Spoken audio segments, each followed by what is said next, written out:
Erano le 20:30 circa quando ieri sera un catamarano turistico è andato a sbattere contro l'Amerigo Vespucci ormeggiata qui in riva Sette Martiri. Ad assistere da terra c'erano centinaia di persone.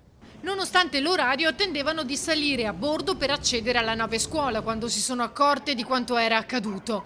Nessuno, né i passeggeri a bordo del catamarano né chi si trovava all'interno dell'Amerigo Vespucci si è fatto male. Lo stato di salute naturalmente è quello della nave scuola Amerigo Vespucci, che è nella sua smagliante forma e l'ha testimoniato qua a Venezia. Quello che ieri è successo è stato un piccolo incidente, fortunatamente dove nessuna persona si è fatta male, perché per noi Marina Militare è molto importante la sicurezza, il nostro lavoro si basa sulla sicurezza e quindi sapere che nessuno si è fatto male è stato un motivo di sollievo.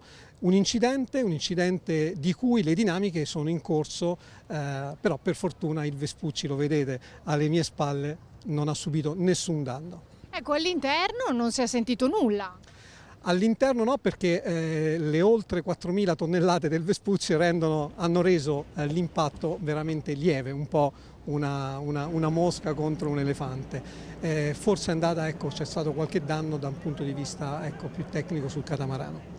Nell'impatto infatti sembra si siano rotte le vele. Secondo alcuni testimoni la barca turistica, che navigava con entrambe le vele abbassate e i motori diesel in funzione, perché in bacino è vietato navigare a vela per barche di quella stazza, avrebbe fatto una sorta di inversione a U poco distante dalla prua della Vespucci, senza calcolare l'altezza dell'albero centrale, circa 20 metri, e quindi scontrandosi.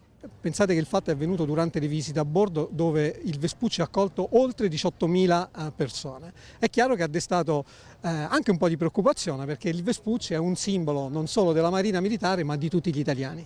Insomma, tutto è bene quel che finisce bene, anche perché questa sera l'Amerigo Vespucci salpa. La nave scuola Amerigo Vespucci è un simbolo dell'Italia, come dicevo prima, non solo della Marina Militare, e ormai al termine di questa sosta a Venezia, perché terminerà proprio oggi, e volgeremo la rotta a Trieste per partecipare alla Barcolana, quindi una festa della vela e degli appassionati del mare e della marittimità dell'Italia.